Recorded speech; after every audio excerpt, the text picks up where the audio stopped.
Hello, everybody, and welcome to Graded Point Live. I blame everything on Piper. Aww. Piper always gets fucking bullied. This isn't fair.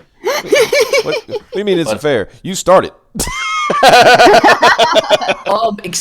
Look, just because that's true does not mean you need to say it, all right? I bully Piper because I care, and also because it's fucking funny.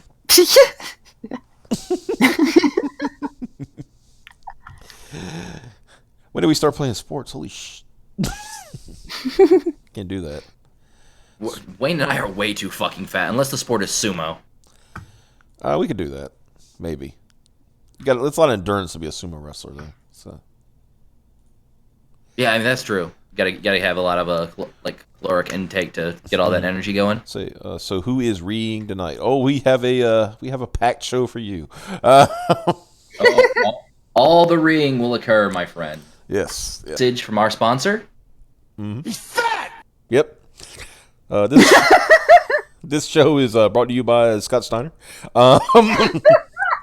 And Slim Fast weight loss shakes. Yeah. That's a new name I haven't seen. Hello. I was gonna say I haven't seen that name in here. Yeah. Hello there. Glad you could join us. Mata, yes, Thursday night is gonna be weird. We're gonna do another art stream, correct? Mm-hmm. Yes. Yep. I got because I was borrowing supplies. I now have supplies. Nice. And I've got some stencils to do the lettering. It's nice. It's brought to you by the letter fat. I was going to suggest, Piper, like when we, Thursday show, might be a good idea to like start early on your painting. Yeah. Before we even go online or go on the show. And then. Wow. Go online. You know what I mean? I'm not trying to say we're like, late or anything, because I had fun or anything. I'm just saying maybe if you get started before we, get online. You know what I mean? At least get all your prep work done, and then that way when we start the stream, it can just be immediately going into you doing the painting. Yeah. Yeah, that's what I didn't have. I will have that done, and I should hopefully be able to paint it faster now that I've done one, as long as we keep doing the same freaking character. Time to do a charity stream to fix Optimus's boomer computer. Okay, let me explain the computer thing, okay? I am at the absolute limit of what I can do with this one. This computer is from 2012, 2013, aroundish. I have some parts to build a new computer. I do not have all the parts to build a new computer. I have the processor, which is an i5 9600K. I have a brand new 1 terabyte solid state drive. All I need is a motherboard, some RAM, and a the thing with the power, a power supply. And a case. I hear you tippy tapping over there. And then a case, to put it in, and then I will have a new boomer computer. I do not. I have seen Joe. I have seen your videos. That's some bullshit.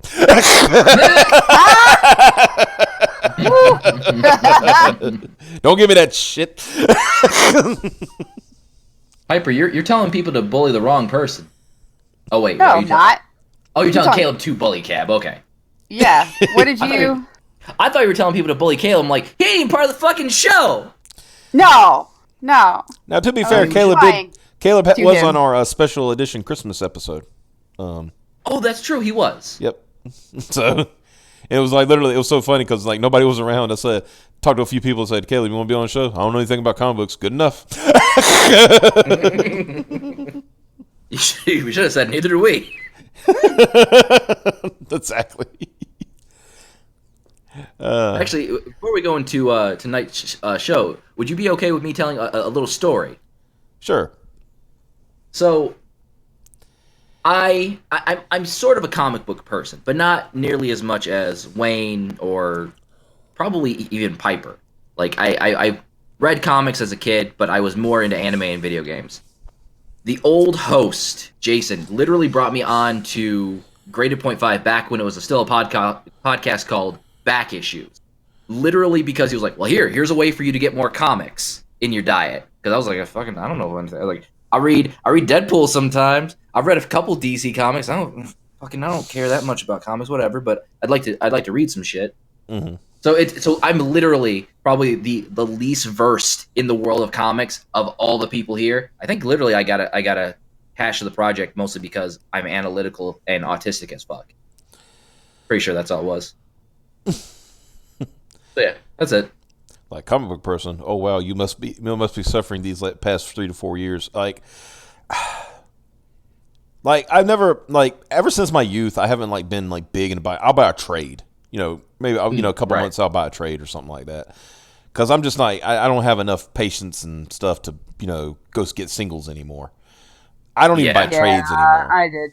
I ran. Yeah. I mean that's well how right now. Yeah. Yeah. I mean the last trades I bought were from Ollie's for $2, and that was because they were old stories. So. I was gonna say I'm a hybrid. I'm half comic book stuff, half manga stuff, knowledge wise, and knowledge wise and fandom wise and stuff like that. Mm-hmm.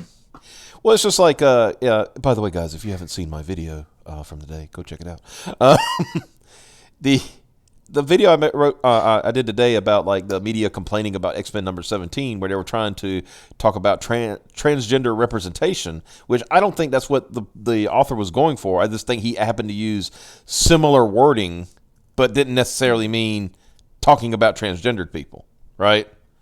Right. Because mutants have always been oppressed in the comics, right? Yeah. And I just think that wording just came up, and. Mm-hmm. I went and read the issue because I was going to first I was like, okay, I'm going to go read the issue and I'm going to talk about the issue and what I think. I read the issue and I was like, I don't even want to talk about this. This is bad.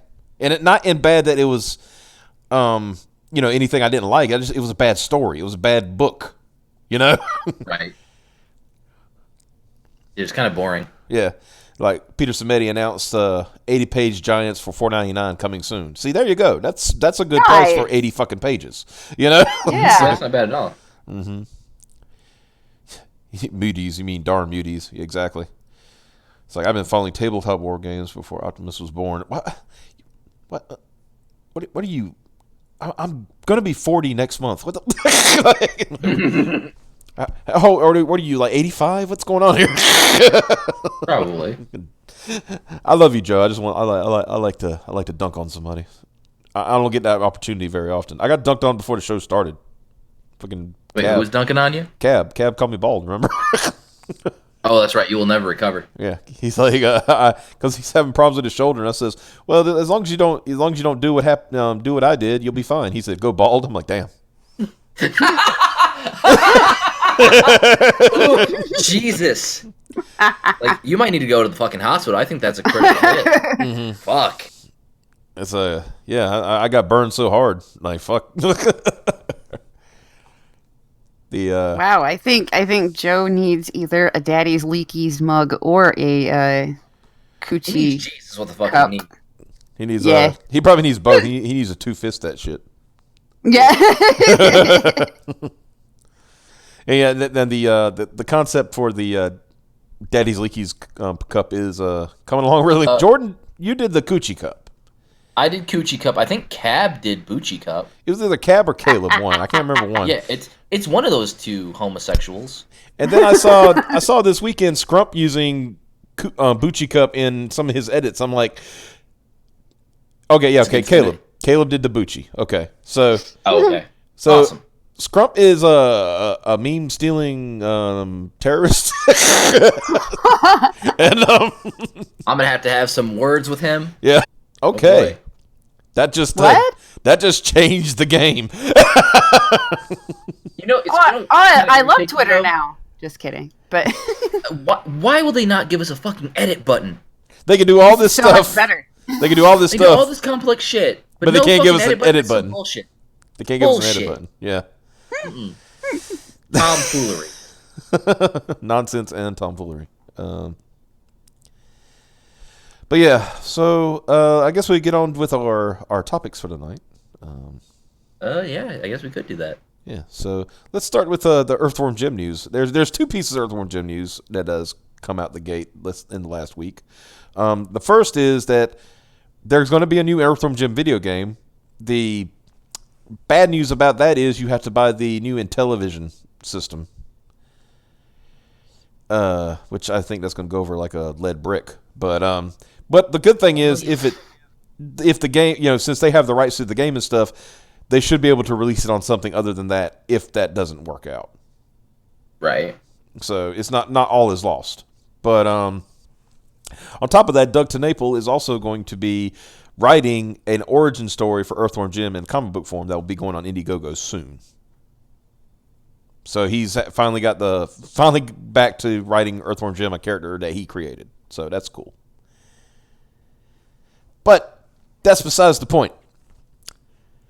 Now you'll understand my tweet when I say that journalists are nothing but children.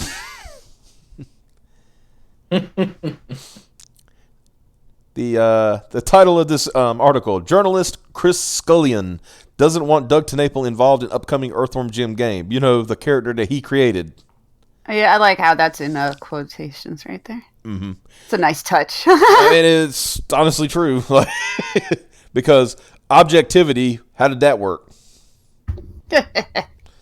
In television, though. Ugh. Well, yeah. He's like, yeah, journalist. He explains why in a minute. You'll get it in a minute. Why they're doing it in television. Like, journalist Chris Scullion indicated that he does not want Earthworm Jim creator Doug TenNapel involved in the newly announced game. To the excitement of. Sorry, it's just funny. Is it a chat? No, it's just this. He doesn't want the creator. Oh, okay. The whole concept of his bullshit right here is just fucking funny. Mm-hmm. Kotaku's Mike Fahey got triggered over boobs and lollies today. Well, that's Kotaku. That's a day ending in Y. Yeah. Okay, hold on. We talking about boobs and lollies, or just like lollies with boobs? Because if it's lollies with boobs, I need some links for research purposes. Wayne, you know I'm a degenerate. Don't fucking sigh at me. And now he's contacting Nintendo and Sony to censor the game. Sony will probably be like, yes, sure, yeah, we'll totally do that. Hopefully Nintendo sticks to their guns as like, who the fuck is you? It is specified that it's boobs and the lollies, as in flat-chested lollies. I mean, I'm still. And apparently apparently he's dropped an archive in the. Yeah, I'm looking at it. Oh, I definitely see some boobs. That's okay. I mean, it's nothing too lewd, but this image that I'm gonna show in Discord that I definitely we can't show on stream. Is somewhat suggestive. It's no big deal. It's fine. Okay. I mean, yeah, if that ain't your cup of tea, that's fine. 2D is vitamin C. Yeah, it is. God damn it. Helps your immune system. Keeps all those nasty women away. Nintendo doesn't kneel, which is like the weirdest timeline we've ever lived in.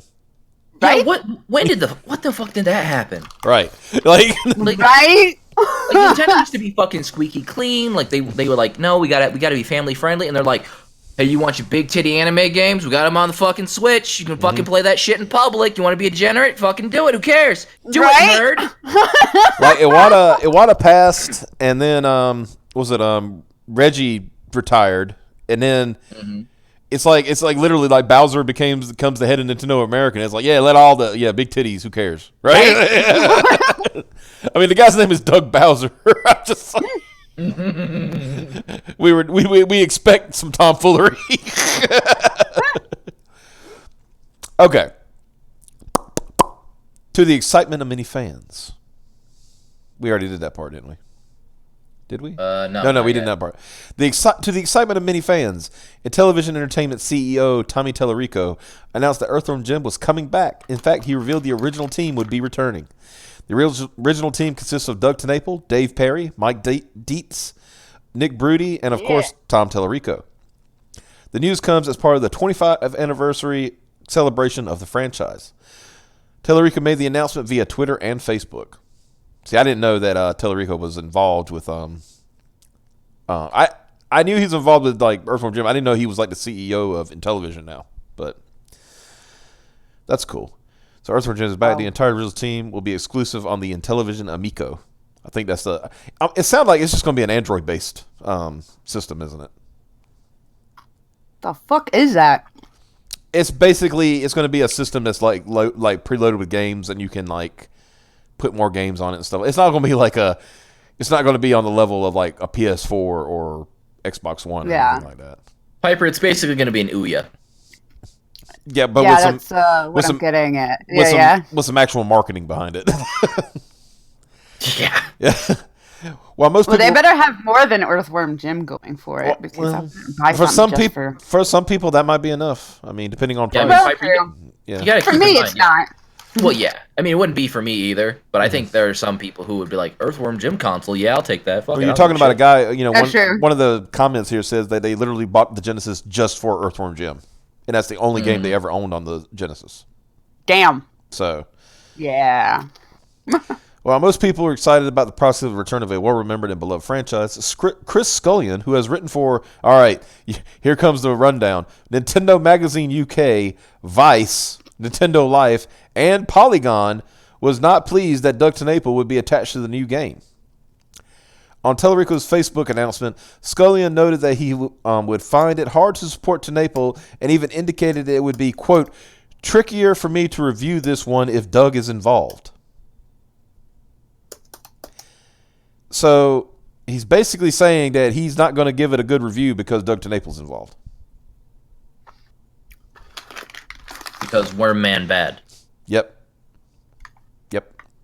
When Keith Boski celebrated the return of the team and commented about who didn't love Doug TenNapel, the creator of Earthworm Jim character, Chris Scullion stepped in and provided his 2 cents. All right, I know we got the soundboard now. We need we really need an actually. Yeah, we do. Yeah, we do. Oh shit. So Keith Boski says, amazing. It's the reason I bought the Genesis and the only game I ever owned for it. Also, who doesn't love Doug TenNapel? And then Chris Scullion, quite a few people, to be fair. And I'm so excited for this game, but I'm going to struggle to support him personally. And of course, he links big guy. Exactly. And then Need that one without this noise with it, though. It's hard to get that without the noise, though, because that's the only clip. Yeah, I know. Yeah, that's the only clip there is of it. And I kind of like the foreboding music before he says it too. It makes it And of course, he quotes on garbage.garbage.com. Earthworm Jim creator attacks transgender writer on Twitter. Like, that's the only thing that ever happened. You know, that's the yeah. Looks at his wife. You know what? What? I hate trannies.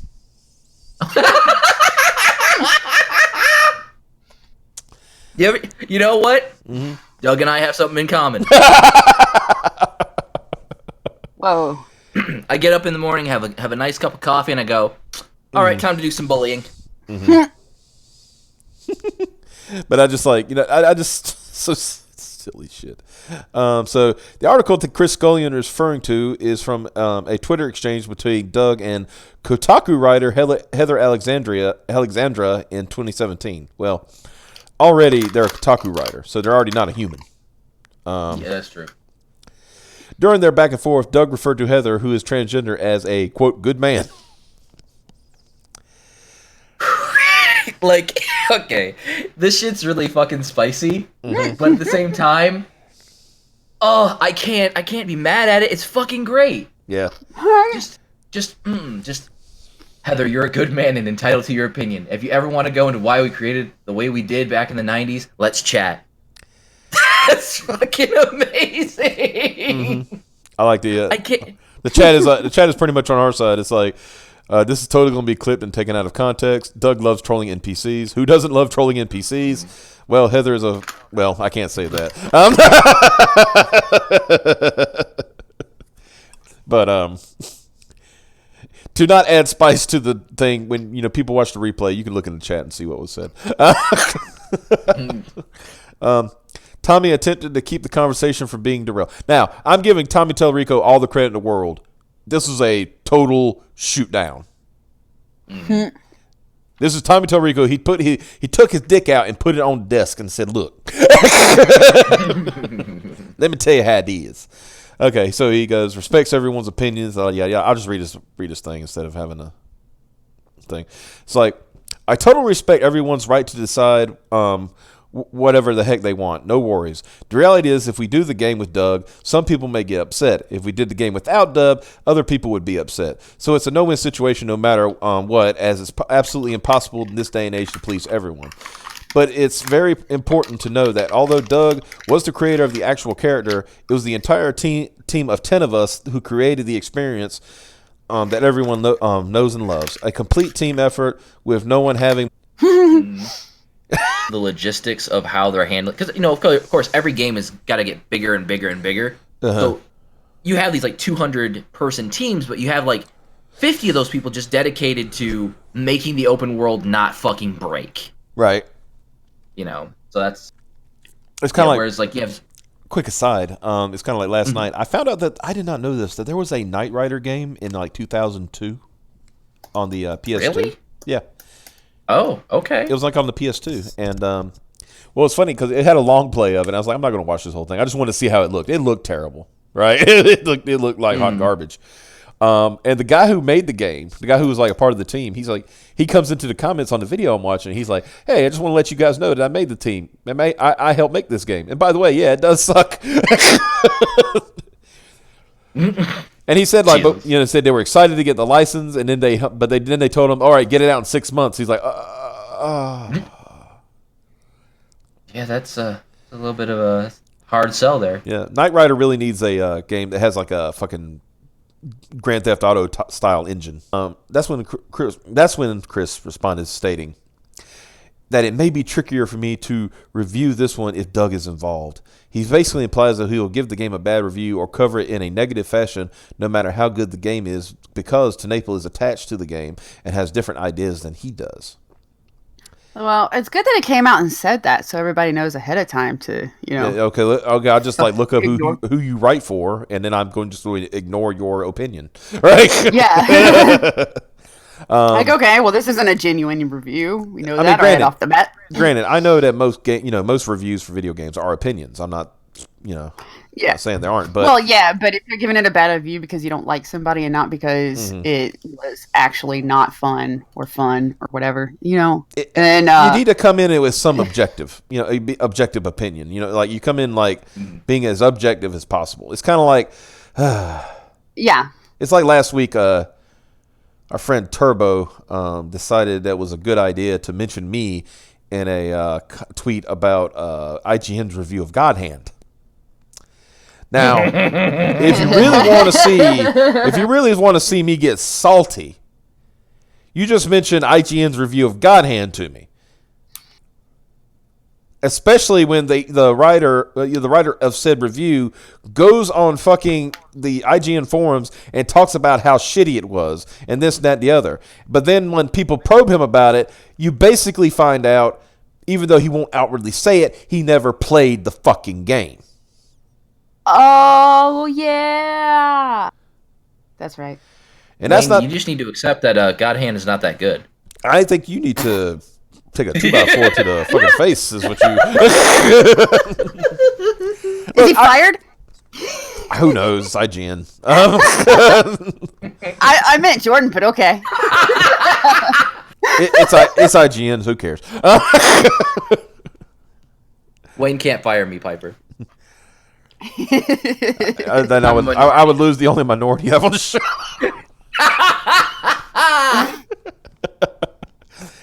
And then I have the what do you call it, the Federal Employment Commission on me and all this stuff. I just even though nobody's getting paid, you'd be like, hey, you're not meeting your diversity quota here, big guy. Wait, that means I'm safe too. When you're white, don't count. Yeah, I've still got ovaries. Damn it. Where are you? That's becoming less and less of a issue as time goes on. Oh, if I turn feminist, it'll be an issue. No, I think at this point you would have to you know what? I'm not going to get into it. You have to pull a Rachel Dolezal. I wasn't going there, but that's a good one too. Yeah. You can't just be a woman. You got to be like a black woman or some shit. Well, what I was going to say is like Piper would have to become a man and then become a woman again. To be. That's true. Yeah. Special. Okay, so he says in his tweet here, it's like posting. I totally respect and appreciate that, Tommy. As a journalist, I'm 100% keen to cover the Amico in general and review as many of its games as possible. But I hope you appreciate that. I mean, I ain't doing his voice right, am I? I hope you appreciate that it may be tricky for me to review this game if Doug is involved. I don't want any hard feelings, man, and I wish success at the Amico in general. What a flaming homosexual, fucking Christ. Right? I do think it was nice of him, though, to point out that his review ahead of time, that his review is gonna mean shit. I mean, it's a fucking review. They always don't mean shit. Mm-hmm. Well, I mean, but you know, but they don't have to take anything away from it. If you've got tons of reviews saying, you know, this game kind of sucked because the controls were shitty, then maybe look into what's wrong with the controls. But if you have a review that's like, this game sucks because this person's name's on it. Like guys, seriously, the game is actually pretty good, but because Doug TenNaples on it, 3 out of 10. Yeah. Plus, there are still idiots that freaking look at game reviews before buying games. So, sorry, I was trying to get through some stuff on my phone because it was beeping, and I got a notification that it says, "Vote now. Should employees get a paid work break?" I was like, "They don't." I'm pretty sure that's a legal requirement. Yeah, it's like, what's going on? What's going on, federal government? Even if you opt out of like lunches, you still get, if you're working 40 hours a week, you get 2 paid 15-minute breaks every single day. Yeah, wasn't it like per 8 hours you get 2 breaks? I'm not sure exactly how it works in other states, but I know for Michigan, if you work 4 hours, you get a break. Anything more than 6, you get a break and a lunch, and anything over 7, you get a break, 2 breaks and a lunch. Yeah, and the break is like what, 15 usually? Yeah, usually it's 15. Okay, so here we go.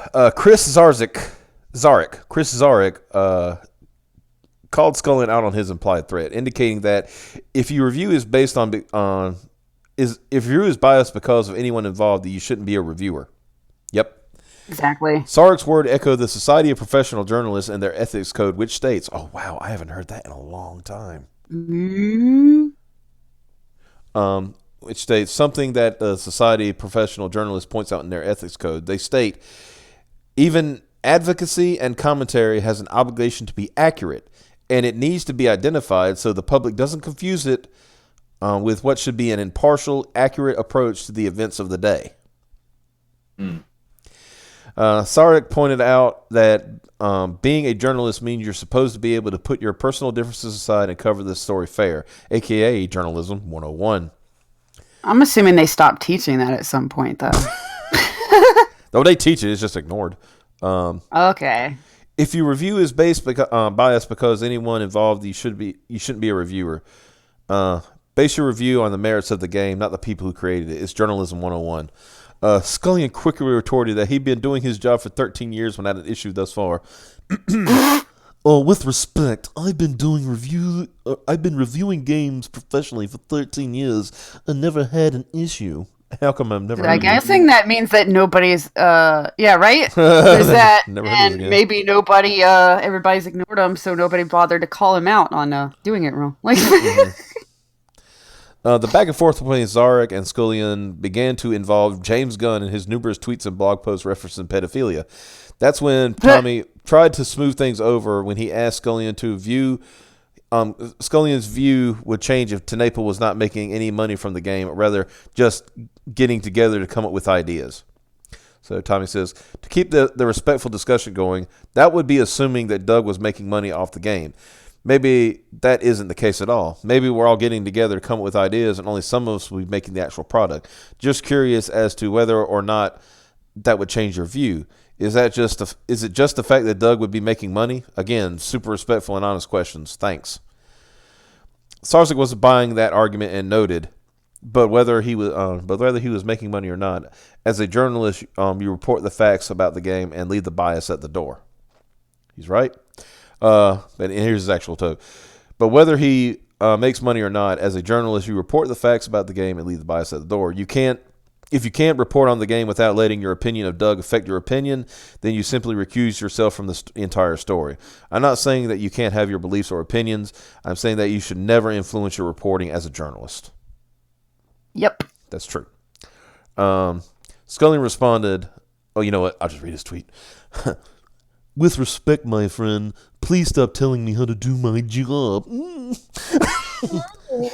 I'm more than capable of reporting on the game, but not mentioning Doug's conduct would be constituent deliberately withholding information that may influence a reader's decision to buy the game. What does that have?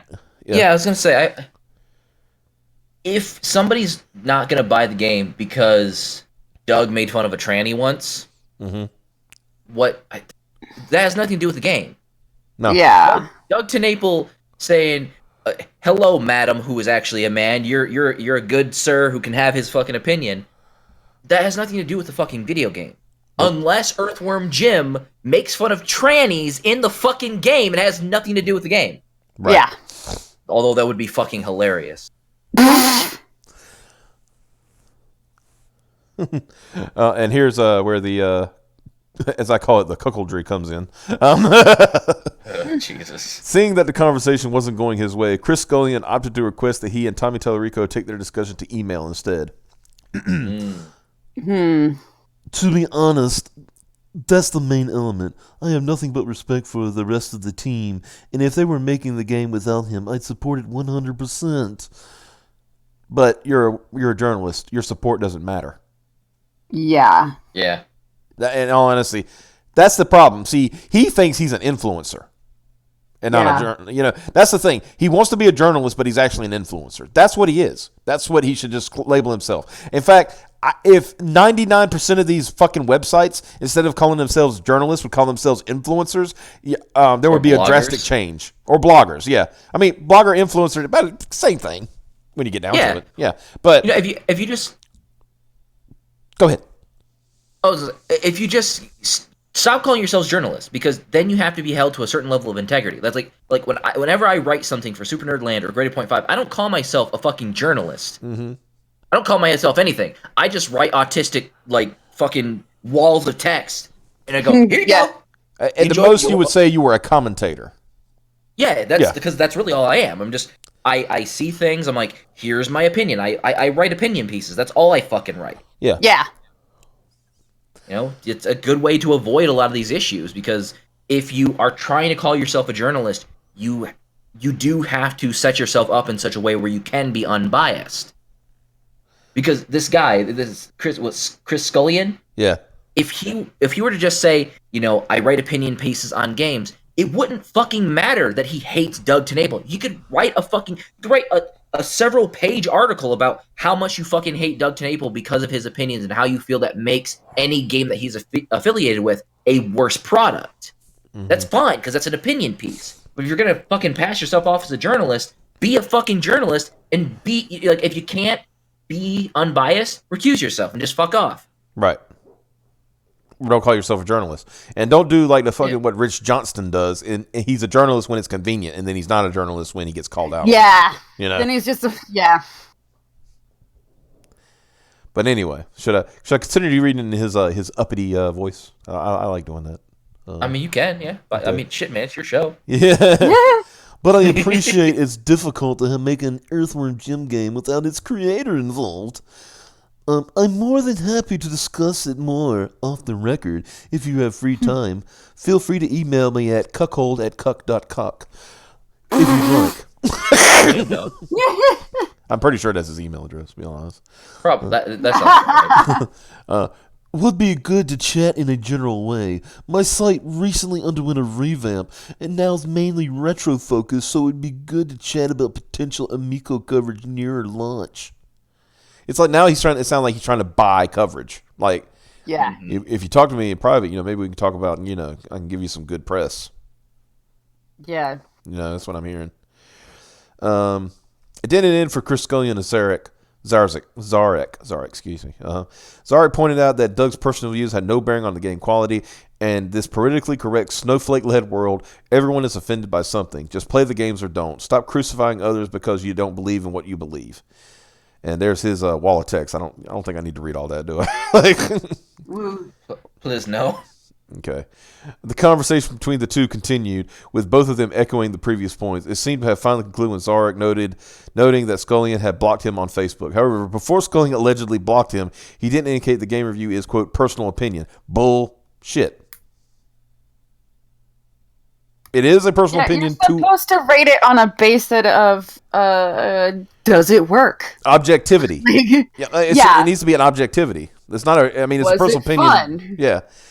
And while he is right, Scullion indicated that he would not just be giving his opinion on the game. He previously stated he would include his opinions about Dr. Naples' personal views that would seemingly have nothing to do with the actual game. Yeah. Oh man, okay. Jordan, do me a favor. Yes, sir. You be Chris Zarek. I'll be Chris Scullion responding to you. That way it'll make it more fun. Okay. Okay. All you're doing is confirming what I previously stated, that you are incapable of separating facts from personal opinion/bias. That's what a professional journalist does. The fact that a specific word sets you off proves that you really aren't one, regardless of your CV. The fact that you have actually taken a side in a discussion based on a press release should make people take note. If you were my employee, I would tell you in no uncertain terms to publicly shut your mouth, or I would fire you for embarrassing my company with your lack of journalistic ethics. Gamergate 2, bitches! Mm-hmm. Dun, dun, dun. And that's why I'm not your employee. The sheer gall of someone telling a journalist what a journalist does is bewildering. You go on about being incapable of separating facts from personal opinion. That's what a game review is, my friend. Next. Yikes. It's still you. Oh, did he do two? Oh, yeah, it is. He did two in a row? Yeah, he did 2 in a row. He did. He got mad. My friend, I've wasted enough energy on you. Tommy and I were having a perfectly respectful discussion, and I'd be happy to continue that discussion with him should he have the free time and desire to do so. What I'm not happy to do is entertain people who try to tell me how to do my job and insult my career because, frankly, people like that aren't worth my time. Well, seems like Chris Scullion, journalist extraordinaire, has blocked me on Facebook. I'm guessing journalist was a self-imposed title?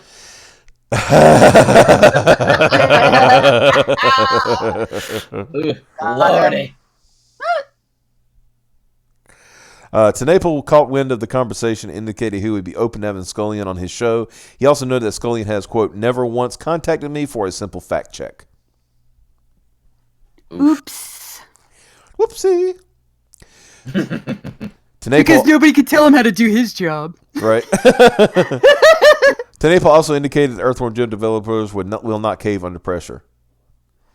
Not these guys that know what they're doing. So be prepared to try desperately to get you removed from this project. Blah blah blah blah blah blah blah. Yeah.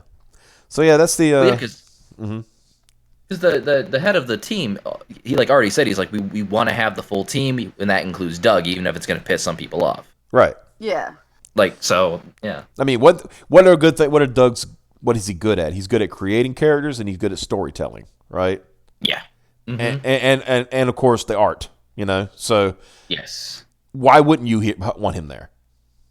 Yeah, exactly. Because he says the mean no words.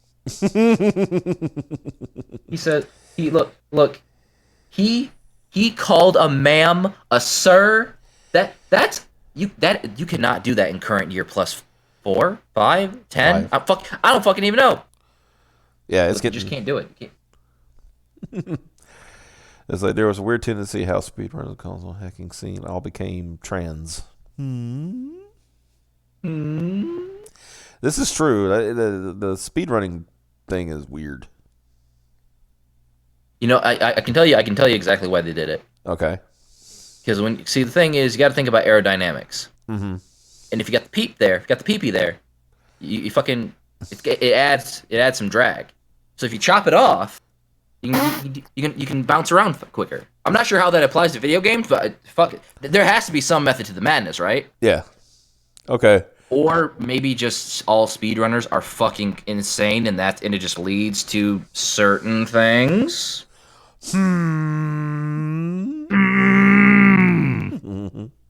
Really makes you think, doesn't it? Did you learn your lesson? Jesus Christ. We're taking Earthworm stupid. Jim away from Doug would be sort of like taking Star Wars away from George Lucas, and we all know how that came out. Well, everybody said, man, I'd be so fucking glad when George Lucas doesn't do Star Wars anymore. Then the last few movies came out. I take it all back. You know what my favorite thing about Star Wars is, though? Mm-hmm. There was one commentator who was like, you will beg for George Lucas before the end. And it was Razor Fist. And yet again, he can do his, fuck you, I was right, fuck you, I was... That's also got to be a thing for the fucking soundboard. That needs to be a soundboard, yeah. We need a good loud one, because I found a few to just clip it, you know? But they're always the quieter ones. I need one... The last one he did for the Michael Jackson video he did, where he just like, he goes... Fuck you, I was right, fuck you, I was right, fuck you, I was right. Yeah, it's all like fucking rapid fire and shit. Yeah. The Muppets get constipated coming this Christmas. Well, that might be a good... I'd go see it. I mean, yeah, of course you would. Will there be Earthworm Jim add-ons on to Smash? That would... You know, there better be. If the Earthworm Jim, if it was coming to Switch, I could see them like pulling that stunt. Like Earthworm Jim comes to Smash. But if it's exclusive to the Intellivision Amico, I don't see it happening. I don't see it staying exclusive though. I'm sure like Nintendo might be like, hey, you wanna come on to our fucking platform? Wanna come on a real console? Like, or it could be like, you know, Doug Bowser calls Tommy, hey Tommy, I see what you're doing over there with the Earthworm Jim. So it looks pretty good. I understand you got another system you're trying to put out, but you want to make some fucking money? I'm calling it now. The new Earthworm Jim is going to be exclusive to the Epic Store. That's funny. As I was saying that, D. Lunar Fox was like, Steam needs to pick that shit up. Yeah, I'd rather not. It's like I'd rather not give my my information to the Chinese. That's true. Mm-hmm. And I'm not going to get into all that autism with you know, the difference between the Epic Store and this. Let's put it this way. I'm going to put it as succinctly as possible about the Epic Store, and this is how I actually feel about it. Epic is spending a lot of fucking money to try to convince me that they're okay. Yeah, they're spending a lot of that Chinaman money. Yeah, that's what I'm getting at. Yeah, it's like I could see it if it was like an investment of like 1% or something like that in your company. But when Tencent operates 30% of your fucking company, I'm sorry, we can't do business. Yeah. You know, so the Amico will have an emulator in less than a month, and then they will be able to play all. Like I said, I have to look up the Amico, because if it's what I think it is, and it's just like an Ouya 2. Ouya Tuya? Yeah. If it's Ouya Tuya, then I can then yeah, it'll be very easily. It'll be, you know, you'll be able to grab that shit anywhere soon. You know. Right. Yeah. Definitely. Emulator was how I played Earthworm Jim. Oh, Piper, you can't admit that on the internet. Are you telling me that you use emulators instead of officially supporting these multi-million-dollar companies? How very fucking dare you? I mean, it's not like I did that for most of the games I played on Super Nintendo or anything. Yeah. There you go. I actually had a Super Nintendo and bought those. I had one too. But by the time Chrono Trigger came out, that shit was $80 fucking, and I was gonna fucking pay for that. Fuck that shit. I didn't find out about Chrono Trigger. Really? Well, not when the game initially came out, but by the time I heard about it was like 2002. Oh, yeah, it's one of those. It was one of those games that really its value shot up. after the fact. Well, because I remember, because my friend was hugely into JRPGs, and I had found out, because I had played Chrono Trigger on an emulator, and I was like, man, I'm going to buy him a copy of that, because he still had a Super Nintendo. I was like, I'm going to buy him a copy for his birthday. I'm going to be a super cool friend. I thought maybe it was going to be like $40. Mm-hmm. Yeah. So I go to this fucking used game store. They're like, yeah, that's going to be $100. I was like, wow. No, so 2002, I would have been 13. Mm-hmm. And I was like, the fuck did you just say to me? And he's like, yeah, this game is $100. I was like, I'll just take Secret of Evermore then, I guess. Yeah. And my friend played that, and he liked that. That's good. Yeah. Yeah, I like I got the Chrono Trigger. What was it? What was it? It was Final. I think it was It was a pack. It was like Final Fantasy Tactics and Chrono Trigger on a in a bundle for a PS1. I think it was. Yeah. Did they bundle those two games together? It was either It was one of the Final Fantasy games and Chrono Trigger. And that was when Chrono Trigger got the FMV cutscenes and stuff like that, like anime cutscenes. Yeah. Yeah. That was a bit of a rough remaster. Well, it was because like if you try PS4, I mean PS1, so like well for the time it was fine, but as time one of the went on, issues it has now is like because I got a copy, like I bought that from the PlayStation Store so I could play it on my PS4 and on my PS Vita. And every time you go into a battle, there's literally a 2-second delay before you can actually start the fight. Yeah, Chrono Trigger and then Final Fantasy IV. That's what it was. I don't know why I said Tactics. Oh, okay, that makes sense. Yeah. Yeah, the problem with emulation on the PS, the PlayStation's consoles is like it's literal emulation down to the loading times and stuff. Like, come on, guys. We don't need that shit in current year. Yeah, whereas if you emulate that shit, with the one of the illegal ones that I don't condone nor do I use. Right. Like it's like, oh, this shit's lickety fucking fast. This is great. Like my favorite thing is to emulate games on like emulate GameCube games at like 8 times their texture resolution. Mm-hmm. We were like, oh, this looks like a game that came out 5 years ago. What the fuck? Well, with the Dolphin, they're getting kind of close with that, right? Oh yeah, dude, Dolphin is such a good emulator. Holy shit. Yeah. Because I know, like, they did, what was it, Dolphin? They did, which one had the Wind Waker remix or redo? Was it Wii U? Yes. And they showed they compared like GameCube to Wii U to Dolphin, and oh yeah, I honestly would have probably played it on Dolphin before I played it on the on the other ones. Yeah. Well, especially because you can fine tune the effects. Like I think the bloom is a little bit too fucking much on the Wii U remake. Mm-hmm. Whereas like you can like there's so much Dolphin has so many features that you can fuck around with. You're like fucking.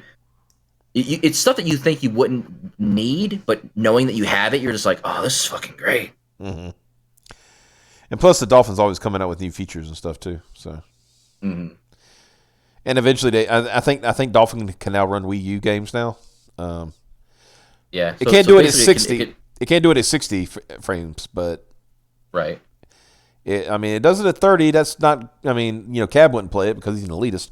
But you mean Cab's right? I'm just joking. I mean, don't get me wrong. I'll still play games at like 30 FPS. I won't enjoy it, but I'll still fucking play them. Mm-hmm. Dolphin is a great emulator, but you need an i7 to play perfectly. Well, good thing I have an i7, isn't it? I've seen people play it with i5, so I don't know. Mm-hmm. Guess it depends on the game too. Yeah.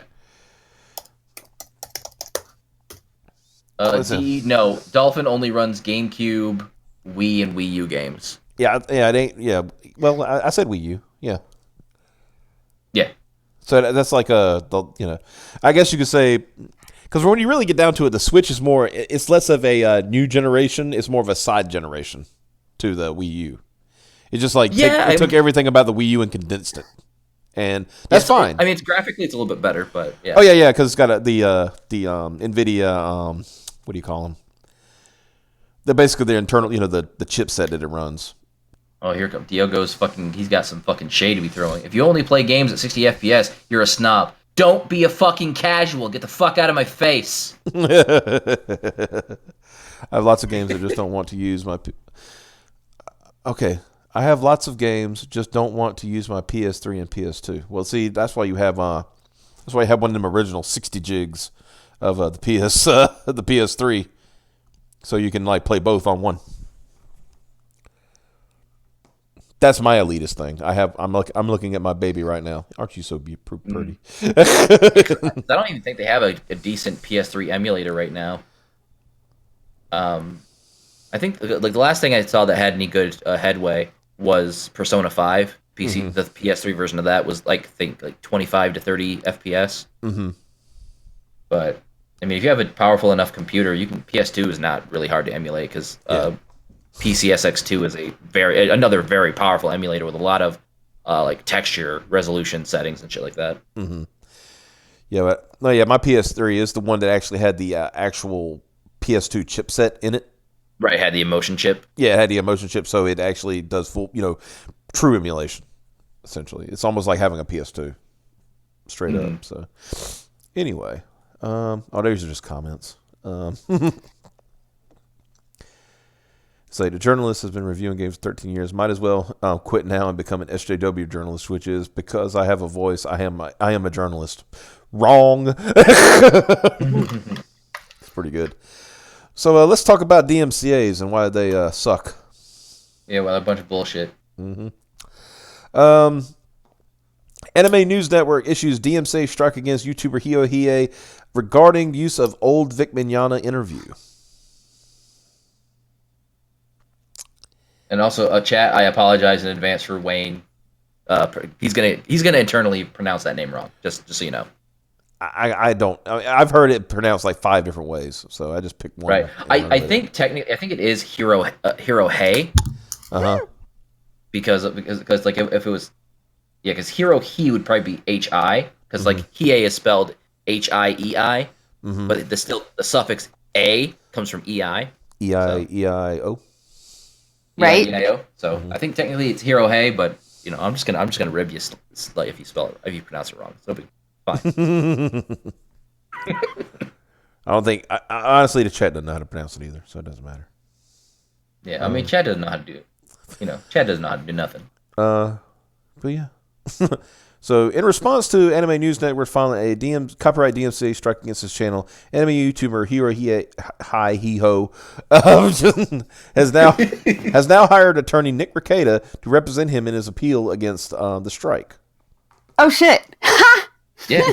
Yeah. Nice. On March 2nd, basically going through like he got the strike because of it. He was covering an interview that they did with Vic Mignogna, and how there was some questions they asked, and it was very clear that Vic was saying back then that you have to know the right people to get work in this industry. Right? Mm-hmm. And if certain things, if you don't believe the way certain people believe, you're not going to get work. Right. He was saying that then. And now look where we're at, I was going to say, it's true. It's what they actually tell voice actors. Mm-hmm. As a result of Go ahead. Or voice actors breaking in. That's what they tell them. Let's see. As a result of the strike, Hiro stated that the strike would prevent him from live streaming, thus impacting his financial security. And he makes a lot of money on super chats, so he is right. This is a way to take away his income, essentially. Yeah, and they don't have a leg to stand on. Yeah. Due to the copyright strike, I'm now unable to stream possibly for 3 months. Most of the revenue on my channel comes from live streaming. For every day I can't stream due to their copyright strike, I'm incurring damages accrued daily. I can prove those damages in court if need be, and I am already working on disputing this strike because I strongly believe that my content that they disliked is protected under fair use, and there are a number of other reasons why the content should be protected. But an attorney can do a better job of explaining that than I can, and that's why in my dispute I have an attorney representing me. Following the strike, Hero appeared on a live stream hosted by Nick Rekieta on his channel Rekieta Law to discuss the implications of this strike. And I am not going to play a 4-hour video for you people. Rekieta, I mean, and these are good speculations of why he thinks they did this. Rekieta speculates there are 2 reasons why ANN may have struck Hero He's channel. The first is that ANN is attempting to intentionally damage his finances. They know that a copyright strike against YouTube. Hold on a second. Got a leaker in here. Got Daddy's leakies in here. You know you want some. Do you? Pardon me, sir. Would you like some of Father's drippings? Oh God! Oh jeez. I think we need a clip for that one. Yep. Yes. Oh God. Righto. Xavier, I'm going to need you to record some lines for me later. You know it, fam. Okay, so they know that a copyright strike against a YouTuber means up to 90 days of reducing their income, especially if any of that comes from live streams. So they're going after the only way these types of people know how to go after you. They'll go after your money right away. The first course of action, Anime News Network has not come out and said anything negative about any of us. But the first thing they do, they go right after your wallet and go, "Ha! He can't speak," and they have to know, and they know a way to do it, which is bogus and garbage. And they also, and they know what they're doing. The other reason Nick Rekieta believes is a roundabout attempts to dox Hero. When you get a DMCA takedown, the YouTube takes it down and they give you a copyright strike right away out the gate. Now, I think we can all agree that needs to change. Yeah, it does. Automatically taking down the video and then giving you a strike is a broken system. Yeah, it needs to be proven that it's actually if you want to do a temporary takedown and no strike, fine. Right. Like, okay, just send we're temporarily taking this down as we review, and it'll be pending review, and then it'll be assuredly say this will be a manual review, and not an automated review. It'll say, but for the time being, there will be no copyright strike until we do our review system. Out the gate, it's a broken bad system. There's no review process. They just go after it. The copyright strike means you cannot live stream until the strike resolved, either 90 days or you beat it on an appeal. What happens though is to send a counter notification, you have to insert either your own information or your agent or attorney's information who's submitting on your behalf. So the calculation is that if they strike Hero's channel, he can dispute it, and even if they plan on fully release the dispute, they've now got his name, address, phone number, and email address. Now they can just go ahead and send that to Mars Girl. Author's note: this is Reverend Mars Girl. Recent attempt to dox YouTube critic Yellow Flash Guy. He's been fully doxed. That leaks out, and his information is either in the giant, massive hands of orbiting Mars Girl, or it's leaked out to the internet. That's awesome. I understand why they would do that, because technically, appealing a DMCA strike is technically supposed to be like a form of legal motion. Mm-hmm. But there's also no punishment for people that abuse this system, because it's technically they're committing perjury, which is a crime. Big boy crime. Yeah. Let's see here. Where was I? Oh, yeah. In an attempt to protect Hero from potential doxing, Rekieta announced that he has filed the counterclaim with YouTube as a legal representative for Hero, thus allowing Rekieta's already public information to be filed in place of Hero's. I am representing Hero in this counter notification action. We have sent a counter notification to ANN, and since I was doing it professionally and not on behalf of myself, there is no profanity or insults in there. If it was for me, it would probably be a little bit different. And this is where he starts quoting, the actual law and court cases and how ANN has no leg to stand on. Yeah. In support of classifying Hero's use of the 2013 interview as fair use, Rekieta cites a 2015 ruling by the United States Court of Appeals from the Ninth Circuit. And as Nick points out, big deal, Ninth Circuit, big deal, because that's the most liberal court in the United States, and if they're against the big corporation, then you're proper fucked essentially. Lens versus Universal Music Corp. In this case, Universal Music Corp attempted to issue a DMCA strike against Stephanie Lenz, who had used a Prince song, the catalog which is owned by Universal, in a video she had uploaded to YouTube of her child dancing to the song. Ultimately, the court found that the copyright owners must make a good faith consideration of fair use before issuing takedown notice. And this is their ruling. We conclude that this is Nick, I think, saying that. We conclude that because of 17 USC 107 created a type of non-infringement use, fair use is authorized by the law, and a copyright holder must consider the existence of fair use before sending a takedown notification under 512C. Due to Rekieta's counter notification, Anime News Network has 10 to 14 days from the time of the filing to file legal action against Hiro. Otherwise, the strike will be removed from his channel and the video will be restored. Oh, shit. And I can tell you right now... But that's also them admitting then that they are guilty at that point, right? What they're going to do is they're not going to answer. They're going to drag this out. They're not going to answer. Yeah. Because if they don't answer, it'll be immediately removed, right? But if they do answer, they're opening themselves up for litigation. Yeah. Right. My guess is that they're going to release it, but they're going to release it at the last possible minute. Yeah. Yeah. What they'll just do is they'll let the 14 days run out, and then it'll get restored. But he'll have lost 2+ weeks worth of possible revenue. Yep.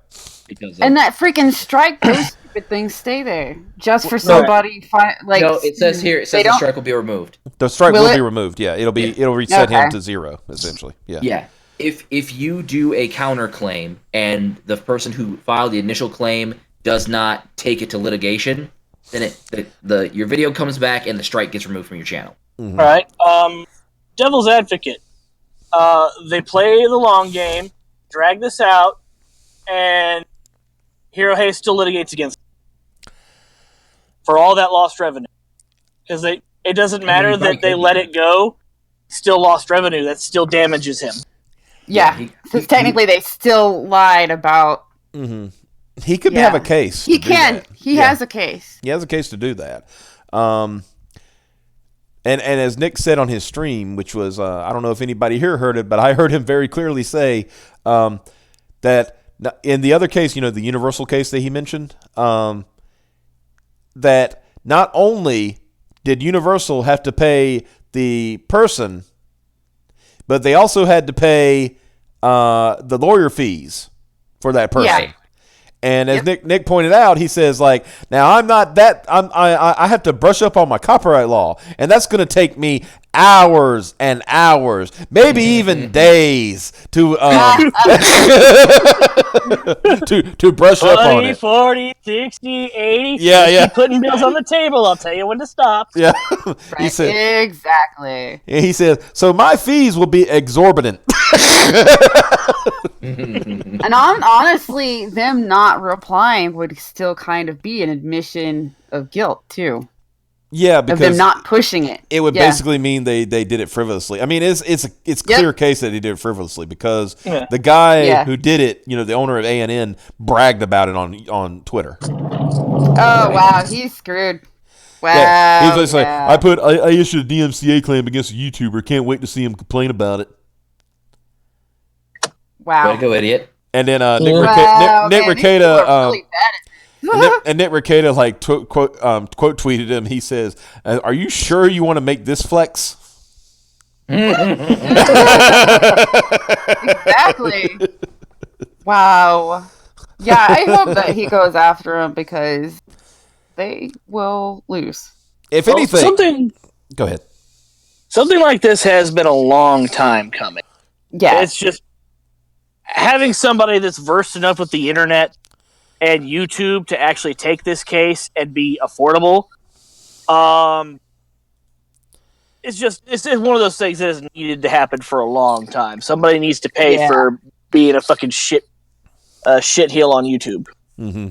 And I hate to say it, eventually there's going to have to be a lawsuit against YouTube for the DMCA stuff, because they're not going to do anything, like somebody said in the chat. They're not going to do anything until either they have competition who are not as who won't be as stupid about it, or the courts force them to. Yeah. Yeah. Because, fair use is under attack because of the DMCA. Mm-hmm. And the DMCA either needs to be recodified or YouTube needs to be made better aware of what fair use is and have manual processes to deal with it and not an automated process. Yeah. Yeah. What? Randy Pitchford physically assaulted Claptrap? I know he. Who's the guy who used to do Claptrap? I don't know his name. Can't remember his name, but I know they're not working together anymore. Yeah, apparently he was doing that voice for free or like very little, and he asked for some more money, and they told him to go fuck himself. Yeah, he basically. So now he's saying that they can't afford him. Yeah. Oh, I am shocked. You're telling me that Gearbox doesn't know how to manage their fucking money? Holy shit! What a shock. Gonna be like Colonial Marines. It's gonna be like that. That one moment from John Tron. Shit. Shit. Gonna need to clip that too for the soundboard. God damn, there's gonna be so much shit on here. Oh yeah. Yeah. Soon we won't even have to talk anymore. Just read the article and push buttons. Just fucking do an automated show. Sit there and push buttons. We already have a robot host. Yeah. Right? Oh my god. We haven't debuted that shit yet. Shut up. No, it's still in the prototyping phase, you fucking madman. Let's see. Just looking at it. I'm seriously considering becoming a YouTube vlogger. Yes, it's not a good time to get into that big guy. Mate, the easiest way to be successful as a YouTube vlogger is to start 10 years ago. Mm-hmm. Yep. Sounds about right. Wow. Oh, and you got to have this one person that has got to. What does any of this have to do with comics? And like somebody said, look at the top abounding in the comics. They cover movies, anime, and censorship. Hero, he is an anime YouTuber covering the Vic Mignogna situation, and this is A&M's attempt to censor him. So how about you just go fuck yourself? See, it's all connected. It's all connected. All comes back to Pepe Sylvia. Pepe Sylvia.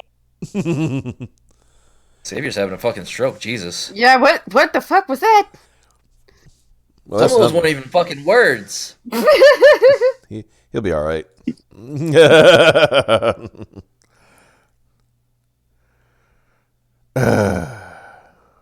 want to talk about fucking Rebel Yell now? Yeah, let's talk about in the midnight hour. I cry more. or you just want to introduce our new co-host? Maybe we can introduce a new co-host during. Maybe they could come in and talk about that during this article. Sure. Yeah, I'm sure they'll find something that they don't like, and they can come in and speak about it. So we got them on cue, and they can jump in whenever they feel like it. That's a good way to do it. I think you guys are all gonna enjoy our lovely little co-host. They took time out of their busy schedule to join us this evening. Yep. Mm-hmm. But yeah, Rebel Yell was a comic book project, and it was going into issue 2, and apparently Indiegogo didn't like what they what they were putting up together. So, oh God, the first Twitter name, I love it already. Indiegogo has suspended the Rebel Yell issue 2, a campaign, the issue 2 campaign, and the backers for the project are already reporting they're receiving refunds on the transactions. Twitter user Eva Unit 02NZ posted a screenshot from Indiegogo indicating their transaction for Rebel Yell issue 2 had been refunded. The email also indicates that Indiegogo's trust and safety team determined that the campaign didn't comply with our terms of use. You'll no longer receive any perks associated with this transaction. But that's okay because they're getting their money back, right? Right. I mean, everybody's getting their money back. So the campaign the campaign itself broke their rules? Yeah, I'll get into that. The campaign is also no longer searchable. However, the campaign page is still active. One of the top pages reads, "The campaign is under review and is not accepting contributions." The page also indicates that the campaign has been suspended. And it says suspended up there. Electric Dinosaur, the creator of Yelp Yell, reports that the campaign and their account had been suspended. They also know that they are, quote, intending to fulfill all prior orders for free, and as our thanks to y'all for sticking with us. We previously reported that Indiegogo has refused to disperse funds for Electric Dinosaur following the successful crowdfunding of Rebel Yell Issue 2. The comic had raised $541 from 18 backers, so they weren't looking for a lot to make this book, apparently. The comic features a masked hero named Rebel Yell who takes the stands in Vandal City after malicious mobs seek to destroy the traditions, symbols, and heroes of the past. This isn't the first time the crowdfunding book has been shut down. Indiegogo is reportedly facing a class action lawsuit after they shut down Arkhaven's Comics Alt Hero Q crowdfunding campaign. The lawsuit was confirmed by Flying Sparks writer John White Rice, who told us he was. Wait, one more time. Name. One more time. John White Cheesy Rice. Is that better? What was it? Arroz con queso. Yeah. So it was like John of the cheesy rice. Why he switched from using Indiegogo to Kickstarter. So he went. I mean, I get why he did it. And it's not like he did it for any malevolent purpose. It's because he can't get his shit on Indiegogo anymore. Let's be honest. My publisher is currently in a lawsuit with Indiegogo over their deplatforming of Chuck Dixon's Alt Hero Q book. So it wouldn't make sense to use the platform. White Rice also noted that the lawsuit is going excellent. He said they're in big trouble because what they're doing is illegal. Not only is Indiegogo facing a lawsuit, but a number of other comic book creators were crowdfunding projects on Indiegogo, indicating they were not received payment in Indiegogo following their campaigns. This guy apparently has a comic called Dead Shit, the comic book. Wow, didn't even try. Yeah. I am 13 days after my campaign with no payment yet. Haven't contacted Indiegogo yet because I'm pretty sure I'm going to get the same BS. Is 2 weeks common, or am I screwed as the rest of these guys? And then Peter Samedi, of all people, pops in. They told me the exact same thing on a recent campaign. It's apparently being fixed this week, but I'm not holding my breath. Trust and safety reviewing should be done before a campaign is launched, not after it ends and the funds have been accepted. Not sure what's going on here. So essentially, Rebel Yell, because it hasn't been said, is essentially a dude who doesn't like the fact that like certain monuments are being taken down and that kind of thing. If you get my drift. He's essentially an alt-right shit stain, is what you're telling us. Oh my god, what the fuck? I would like to our special guest host, SJW Soundwave.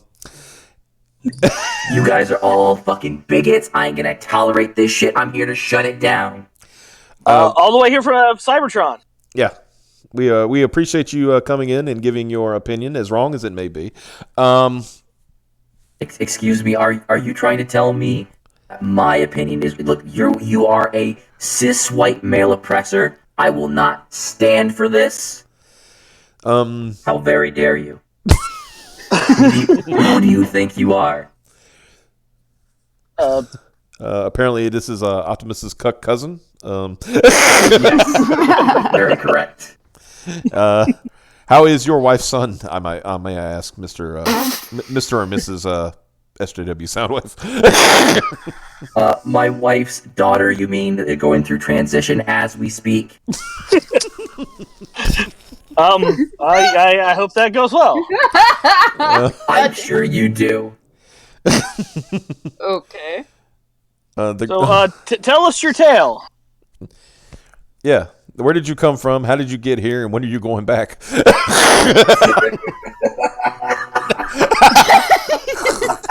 damn it. Hey, fuck you.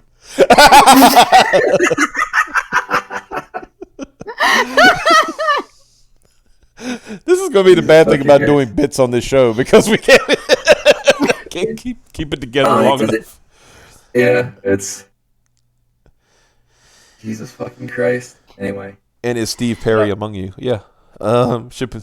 I mean, obvious. Come on now.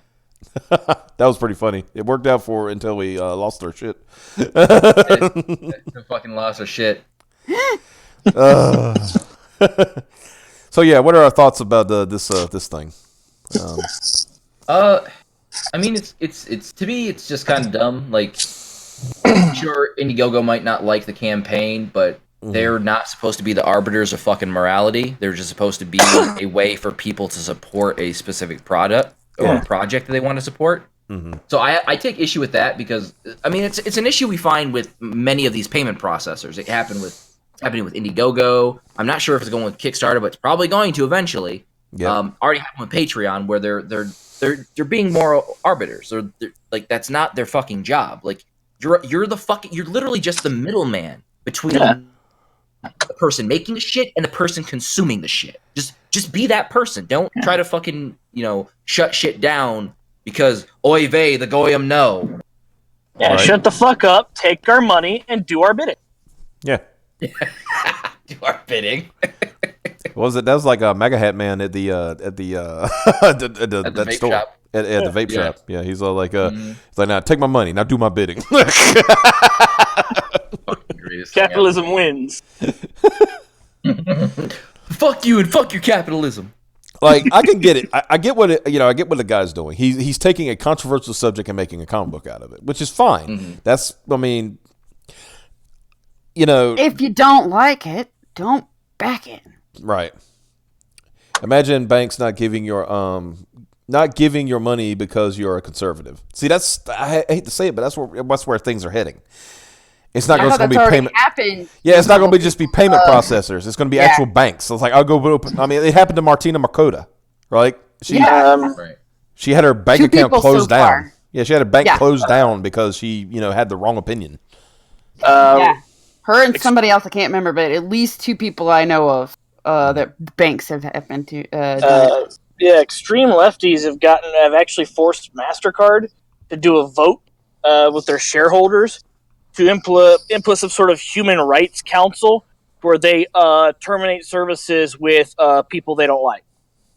And even MasterCard has to do it because it's been forced. It has to go before their shareholders. They're telling all their shareholders, vote no against this. You do not want this. Yeah.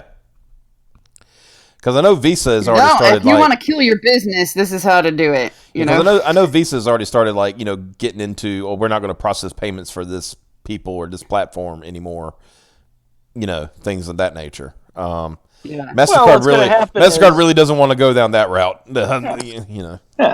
Well, what's going to happen is if they get forced to make this fucking committee, it's going to be stocked full of certain kinds of people because it's always those people, and before long, everybody's getting, because it's also supposed to target politicians as well. Wow. This shit should seriously be illegal. Like, SJWs don't care about business. It's why they're willingly tanking everything. It's all about agenda. It's I mean, the only way that we could alter any of this would be to enforce some kind of unfortunate government regulation, which I don't fucking like that shit because I like small government, but at a certain point, you may have to have legislation where it says you cannot shut down somebody's account based on political affiliation. Like, political affiliation is effectively going to have to become like a protected class thing. Yep. Which is fucking stupid, but yeah, what's up? I want them to bring back dueling. Yeah. I mean, that works too, yeah. I mean, if it gets to a certain point where you've got a problem with somebody and it's getting this fucking extreme, honestly, there needs to be some sort of sanctioned rule where you can just go someplace and throw hands. And maybe one of you walks away, maybe later one of you crawls away. Or gets dragged away. I don't fucking care. I mean, they do want to resort to violence, so... So, okay. Then give us some Fight Club. Let's go. Like... Yeah, well, they don't want that. C-SPAN would be way more interesting. They want to fucking, make you catch hands when you're not looking. or come at you in a kind of cowardly like that. or come at you in a mob or something like that. Like, no, Yeah. I mean, if you want to run hands, let's run them. But you and me run. Let's see. 2 men enter, 1 man leaves. Let's go. Mm-hmm. Do some fucking Thunderdome. Yeah, but no, the whole thing is like, we're getting to that point where like I said, where banks are closing down your account and they're taking your fucking money. Yeah, that's Because I believe Martina had to threaten legal action to get her money. Mm-hmm. Yeah, they just shut it down and then kept the money that was in it. Yeah. Or we could build Mechagodzillas and fly in space. I mean, I would be fine with that because Mechagodzillas are fucking awesome. But I'm also one of those. We can do both those things. I think that's how you should do wars, but maybe not duels. I'll be fine. 2 dueling Mechagodzillas, that'll be fine. Yeah, man. Because you got to realize that these people don't know how to build things. So Gundam battles, my guys. Yeah, there you go. Yeah. Fucking G Gundam would be the best timeline ever. Oh my god, I was just thinking that. But instead of actually the countries, it would just be regions. Yeah. Space MAGA versus space communism. Yeah, space commies. Are we still talking duels if it's that many people? You have a representative Gundam that fights the other representative Gundam. Yeah, you file the grievance, and then the Gundams fight for you. Did you never watch Mobile Fighter G Gundam before? Yeah. It's a fucking masterpiece. I have not. Tonight, watch it right now. You need to. Whoa. Okay, I tell you what, I will watch it because there's always so many goddamn Gundam references over here. Look, it's really important because Tequila Gundam. Okay, that's all. That's all that matters about that show. Oh, that's the one that one's from. Yeah. Yes. Oh yeah. Okay. Fucking Neo Mexico, the best. Yeah, I gotta find it. Then. Neo Mexico, the space colony, looks like a giant ass sombrero. It's amazing. Yeah, I've seen the pictures. Yeah. Do you have Crunchyroll? Pretty sure it's on Crunchyroll. I do not have Crunchyroll. Fuck those guys. Have Crunchyroll to watch it. Because remember, Crunchyroll does have free. Yeah. G Gundam, the only series that has a Gundam that transforms into a goddamn windmill. You damn right, sir. Oh yeah. In fact, that's how it got into the finals of the Gundam fight. It just hid. Oh, you know what? I could probably watch it the same way I've been watching JoJo lately. So Probably. well, not lately. I have but yeah, stopped, Crunchyroll does have Mobile Fighter G Gundam. They have it I think they have it subtitled only, but that doesn't matter. Enjoy it. Yeah. I mean, subtitled is best anyway. They also have the Neo America has what they call their ultimate weapon is the Statue of Liberty cannon, and it's everything you thought it would be. The Gundam Maxter is a fucking boxing football player who rides a fucking surfboard. Yes. That's the American Gundam. So, Piper, what we're saying is Mobile Fighter G Gundam is the best Gundam show. Okay, so it's the only one I need to watch. Hey. Yes. Yeah. Hey, Jordan, can you quote Diago? Can you say that? Can you I want to hear you say this. Oh, you want to hear? Okay. Wow. Give me a sec here. Okay. The school of the undefeated of the East, the winds of the king, Zenshin, Kiretsu, Tenpa Kyoren. Look, the East is burning red! Yeah! Now fire me, Domo!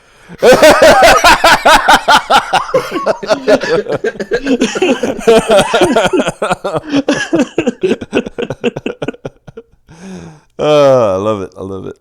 Okay, You're welcome. Yep. All right, last topic. Shit. Last topic for tonight. Oh yeah. Spider-Man, Far From Home, where we don't address any of the bullshit that happened from Endgame, but now multiverses. Right? I mean, okay. Piper, you've seen Endgame, right? Yes. Yes. Wayne, Xavier. Okay, Yep. Okay. So Wayne's the only person who hasn't seen it. And I don't care. Okay. Okay, wait a minute. Wait, quick. Spoilers. Okay, go ahead. Yeah. Spoiler alert. Anyway, they do explain when Hulk goes to get the Time Stone from is it the Master? Yeah. Yeah, from the ancient one. Explains, The ancient one, yeah. Yeah, the ancient one.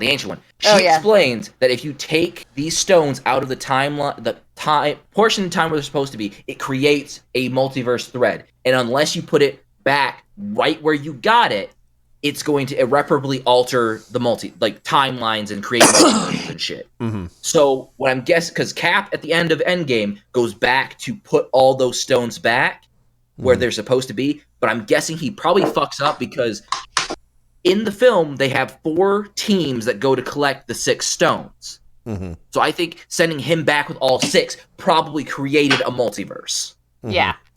And it's also a possibility since when you think about it, he fucked up the timeline by staying behind. He did. Yeah. So. Mm-hmm. Yeah. And also, but the thing is, nobody addresses the 5-year time skip. Like. Yeah. Yeah. No, look. We could do an entire show about Endgame and the loopholes. And loopholes you can drive Thanos' fucking spaceship through. Mm-hmm. They do at one point. Shit. Look, I wasn't gonna bring that up. Okay. There was I saw a thing. You're gonna like this. It was like Peter talking to his fat friend. Yeah. And it was a text message. You go into those superhero text messages things you've seen every once in a while.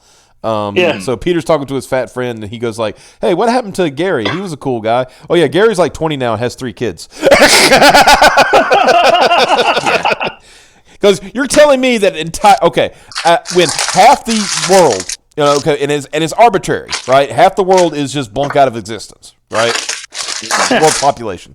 That somehow included Peter's entire class. Yeah, of course, that's how it works. I'm gonna call the bullshit on that.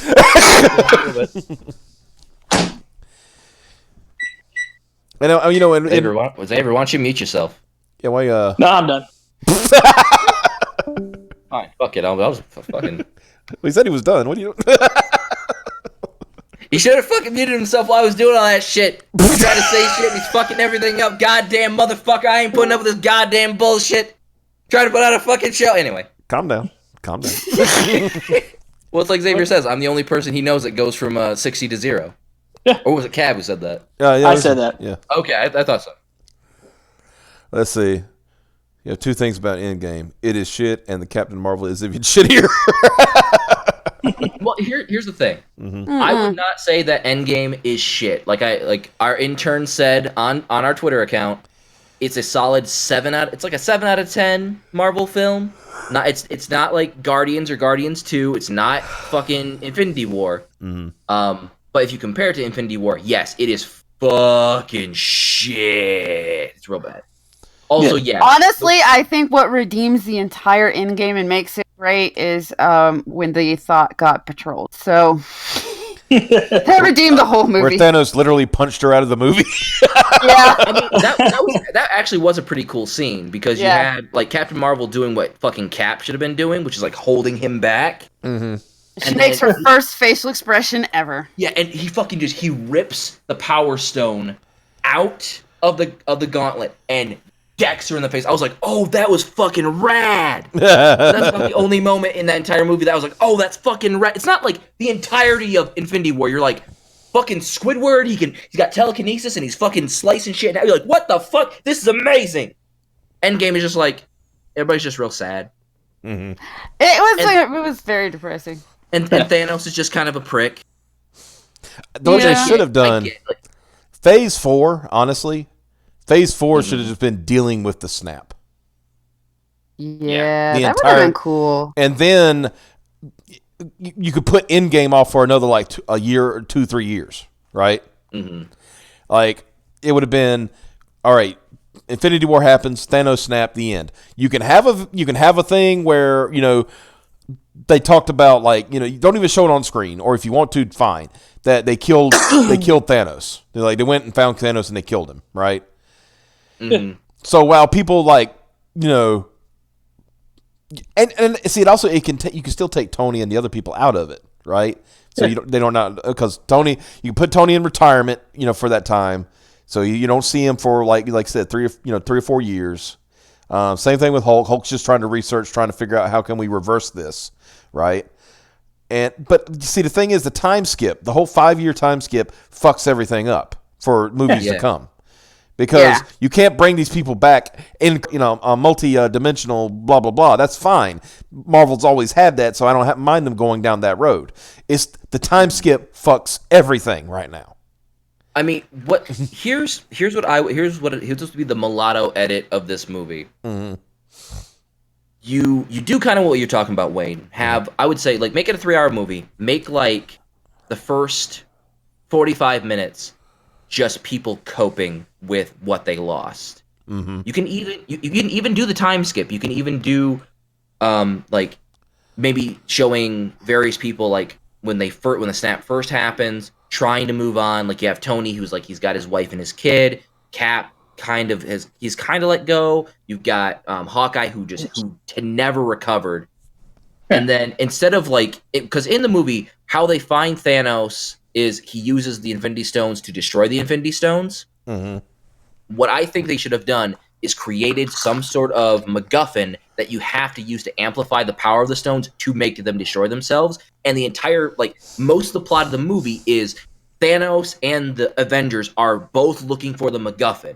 Because, or Thanos is looking for the MacGuffin, the Avengers are just trying to get the gauntlet so they can undo the snap. Yeah. Thanos is trying to destroy the gauntlet and the stones so it can't be undone.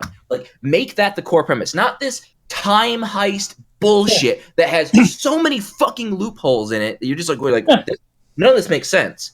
And time travel shit is not good. And then you can end the film the same way. Tony grabs it, goes, "I am Iron Man." Snap. He dies, and let's say maybe we'll make arbitrary rules where there has to be a sacrifice. Let's say one of the stones gets fucking busted, or maybe let's say three get busted. Let's say the Mind Stone, the Power Stone, and the Soul Stone all get fucking shattered somehow. Mm-hmm. So Tony sacrifices himself for Mind, Thor for Power, and Cap for Soul. Mm-hmm. And then so they all three die, so Tony can. They sacrifice themselves. Tony does the snap. Thanos he gets fucking killed. So you can still have the same way that film ended. And you could have tied that. Holy shit! You could tie it you remember in Guardians when they couldn't control the which stone was it that they had? Power Stone. Power Stone. Remember they couldn't control the Power Stone until they worked together, right? They all held hands. Yeah. So it could have been a situation where Tony by himself cannot do the quote snap. Mm-hmm. But with the help of Cap and Thor, he can. Right. Exactly. That'd be fucking great. Yeah. And then when he does, and he can control it just long enough to snap everything back, they go. They're gone. They're dead. Yeah. Right. I have a question. Yeah, sure. They told Hulk, they let Hulk snap because only he could handle it because most people can't, just barehand an Infinity Stone. Mm-hmm. Thor barehanded the Space Stone all the time. Remember when he had the Tesseract? Him and Loki, they were just barehanding that was in a protection. Shit. That was in a protection cube. Well, yeah, that's the reason why. Because remember when in Infinity War, when Thanos grabs it, he grabs the Tesseract and breaks it, and it has the Space Stone inside of it. Yeah, the Tesseract is used as a channeling for the Space Stone. Yeah. That's how they explain most of the stones. If you notice, were channeled through something. Even the Aether, it was something that was channeled the stone. Now it wasn't the actual stone, Mata brings up a point that I was wondering during the movie: is how do you put the Soul Stone back if you're not getting your sacrifice back? That's a good fucking question, isn't it? Yeah. It was one I had during the movie. I was like, wait, I don't get it. Also, the fact, okay, hold up. Here, I got another one for you. The fact that Steve Rogers goes and puts the Soul Stone back, runs to the Red Skull, don't do shit. Right? That don't make no sense. I think Steve be running hands. He's like, you! So I just thought of another thing based on what Xavier had said. Mm-hmm. So Xavier and Piper, remember when they're like, okay, Hulk's got to do the snap because he's the only person who could take care of it. Most of radiation is gamma radiation, right? Mm-hmm. Yeah. But as soon as he puts on the fucking gauntlet, it starts fucking his shit up. Yep. Yeah. Then fucking Tony. Now granted, I will grant the movie this. It's Stark tech, so maybe his suit can dampen it because remember when he was first fighting Cap and Thor and fucking Thor hits him with lightning and it's like power at 400%. He's like, would you look at that? And he fucking blasts him with it. Like, okay, maybe he can absorb some of the power, but like his suit's getting fucked up. But he's mostly fine until he snaps and then he's fucking dead. Right. Like, how does that fucking work? Like, he should have been dying immediately. Yeah. Yeah. Like again, like, because I was talking to one of my friends and I told him, I said, even if you don't account for the time travel, there are a plethora of fucking issues with how this movie handles its internal logic. Yeah. Mm-hmm. See, the time travel just makes everything fucking worse, though. Yep. You made a good point when you mentioned getting something, a MacGuffin that could destroy the stones, right? Cosmic Cube, baby. No, I got better than that, and it helps me introduce another some characters that were just purchased from Fox. Mm-hmm. Yeah, that's true. Ooh, I think I know what you're thinking. There is this device called the Ultimate Nullifier. Okay. The Ultimate Nullifier does exactly what it says. It nullifies. It whatever is caught up in its corona is gone. Mm-hmm. And it disappears. You know who made the Ultimate Nullifier? Reed Richards? No. A being called Galactus. Oh, fuck! Right? Oh my god, because that would be... They could set up the next few phases because you're like, oh, you thought Thanos was tough shit? Mm-hmm. Galactus. Yeah. Oh my... Oh! God damn it. Mm-hmm. Wayne, I fucking hate you because that's such a great idea and they're never going to fucking do it. God. Yep. That's why I just wanted to watch Endgame and then I was done with the MCU. Because I wanted that closure, so I watched Endgame. Because you know how okay. You know how Endgame had no end credit scene. Mm-hmm. Yeah. See, this would have had an end credit scene. Okay, so they actually get to the nullifier, but they stop Thanos from using it, and blah blah blah. They get their they get the universe back, and this, that, and the other, right? And so you set the scene up. You don't see him. You're not going to see him at the first, but you will see something. I'm going to give you what you see in a second. So you hear a voice. I mean, it's a godly voice because that's what fucking Galactus is, right? Mm-hmm. So he's sitting there, and like you say, you don't see him or you don't see, but you can see the you see hints, and he goes like, "Someone has taken what is mine. My herald, find it." And it could take the surfer like 2 or 3 movies to get there, right? Yeah. But it gives you a chance to you can introduce the 4, you can they can start interacting with Spider-Man, you can do all kinds of cool shit, But then then Surfer shows up and it's like you can still say Galactus is a planet eater, but the only reason he's coming to Earth is because the Avengers fucked up and brought it to Earth. Based on some of the things I'm seeing, especially with the new Spider-Man trailer, I think that there's strong implications and I think I saw somebody do a fucking theory about this, that by trying to undo the snap, they've actually destabilized the universe and made things worse. Yeah, that's the whole multiple, that's, got the old multiple, realities and all that bullshit. I am calling bullshit on that a little bit just because, Mysterio, he's a hero from another world. Mm-hmm. Now, granted, we all know Mysterio is fucking bullshit. Yeah, because like I say, granted, this whole thing with Mysterio could be just like him, his illusion bullshit, making everybody think that he's from another, but he's not actually. He's just a charlatan from real time, Right? Because it could be. Because you remember, was it they make some silly things and thing where he goes the world needs Iron Man or the world needs another Iron Man and all that stuff. It's like. That's funny because, in the regular Marvel universe, Iron Man's not all that fucking important. Right? In some cases, we could actually do with a little less. Yeah. It's really, when it gets down to it, when world-ending events happen, you go to Reed Richards first. And when that don't happen, then you go to Bruce Banner. And then that don't happen, then you go to Tony Stark. Right? Yeah. He's third on your caller ID, Mysterio is the Captain Boomerang of Spider-Man lore. I mean, technically, yeah, because it's all illusion. That's the whole thing. That's why I said I would play it up like that. Everybody thinks, oh, this is a big thing with the multiple universe and stuff like that. That's yeah, but I have a feeling this is bullshit. Yeah. That, Mysterio is just playing everybody for fools because he can. It's a good opportunity to make everybody look like an idiot and then make people believe he's a hero, Mm-hmm. Because which is something that Mysterio has done before. Mm-hmm. I mean, wasn't the thing like Mysterio, like, I know he started out was like, basically special effects and stuff, but then like evolved eventually he could just do hard like holograms and things like that. So it looked and felt very real. But won't real. Mind makes it real. Yeah. So it'd be kind of cool if you also had like a fragment of the time stone or something like that. Yeah, that would be neat. Mm-hmm. And like Xavier said, there's also the cosmic cubes. So there's still a lot of playthings in the Marvel universe that could be used to. I'm just bored now. Yeah. Like I said, I'm just not.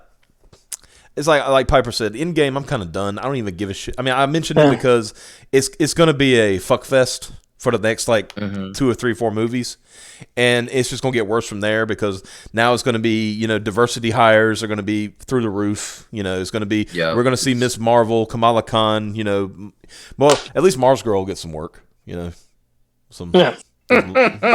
She's not brown enough though. Here's my prediction. Mm-hmm. They're going to get 2 or 3 of these bullshit diversity movies before they realize this doesn't work. Mm-hmm. There's going to have to be some... Marvel is going to need some failures. I mean, the MCU is going to need some failures before they correct course. Like, does anybody want to see Shang-Chi, Master of Kung Fu? No. Nah. I mean, when they're saying that's one of the planned movies, and the Eternals and all that stuff, nobody cares about that shit, right? The only one that interests me potentially is Blade because apparently they got Wesley Snipes. Yeah, if they do Blade and it's like old man Blade and he's like teaching his daughter how to be a vampire hunter, that'd be cool. Yeah, that might be neat. Some of the side ones I might go, but not any of like the main things that they were planning for. To me, Endgame was this is me saying bye to the MCU. I get the finish of the story, a weird finish. I got to see some things that I had always wanted to see with some of the characters before they like fucking offed them, I guess. And so I was glad I went, and I'm like, now I just, I'm done. Like the story's over. I don't care what their new stories are because it's gonna suck. Let me respond to something Mata said in chat. When the hell has not working ever stopped SJWs from doing what they do? Okay, it's when they stop making money, and it has nothing to do with SJWs. That was the point I was going to bring up. Yeah, go ahead. The point that I was going to bring up is this: Marvel movies print money. Even the ones that aren't that good, like fucking Civil War, which was like the comic that's based on is not that good, and that movie was fucking atrocious, but it made bank.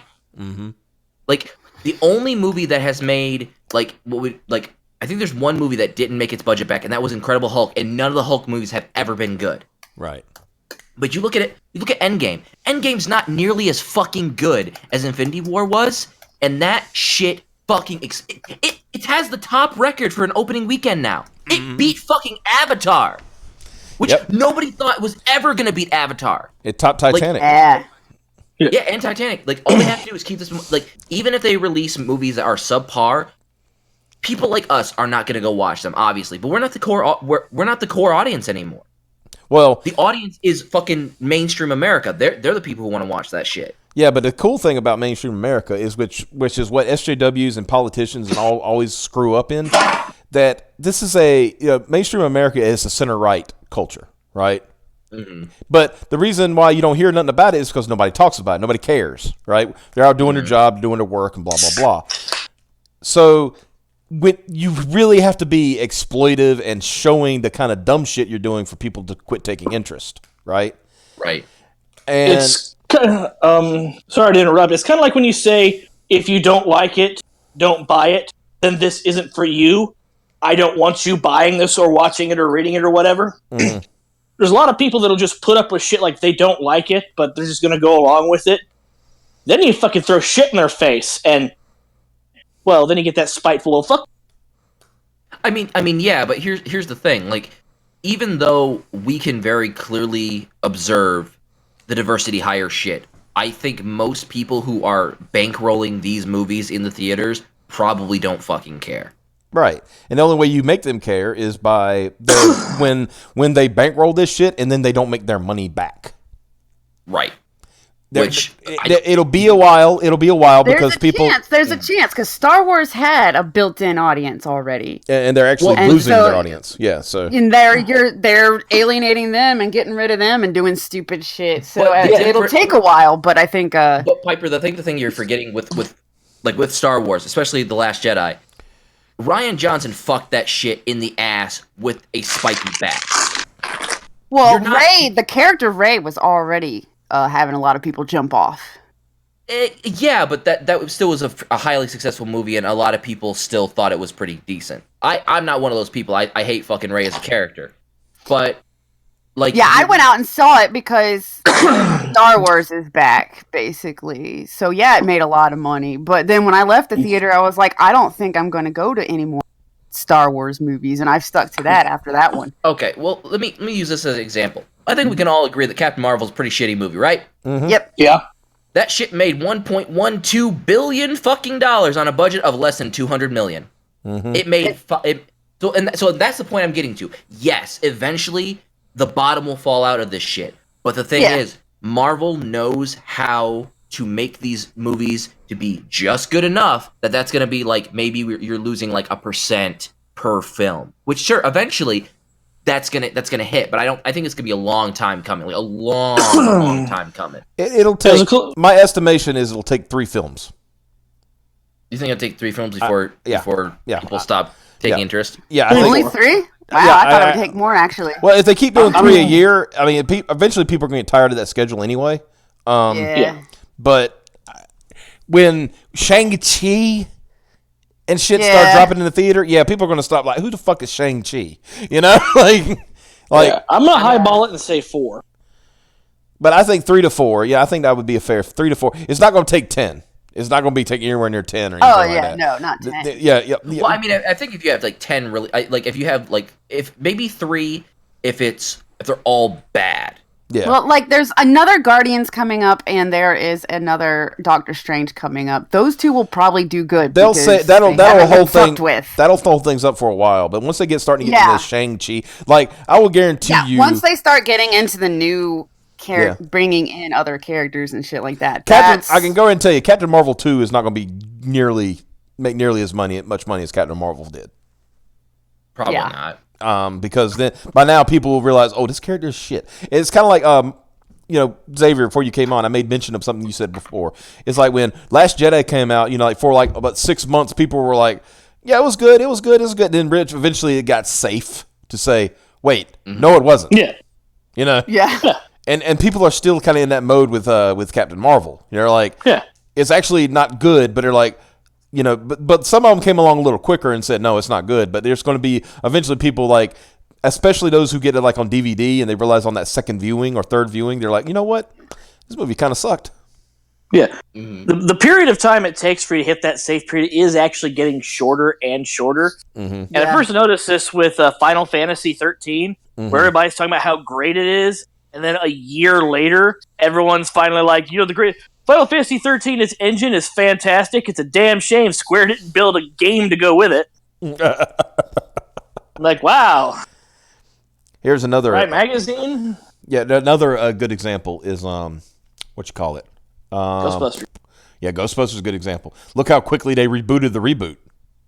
I think it took 5 to 6 months before it was safe to say it was a bad movie. Yeah, and then when people actually come out and say, "Oh, it's a bad movie," the backlash, people try to say, "Oh, how dare you say that bad movie?" And then like people are saying, "No, it was a bad movie. You can shut the fuck up."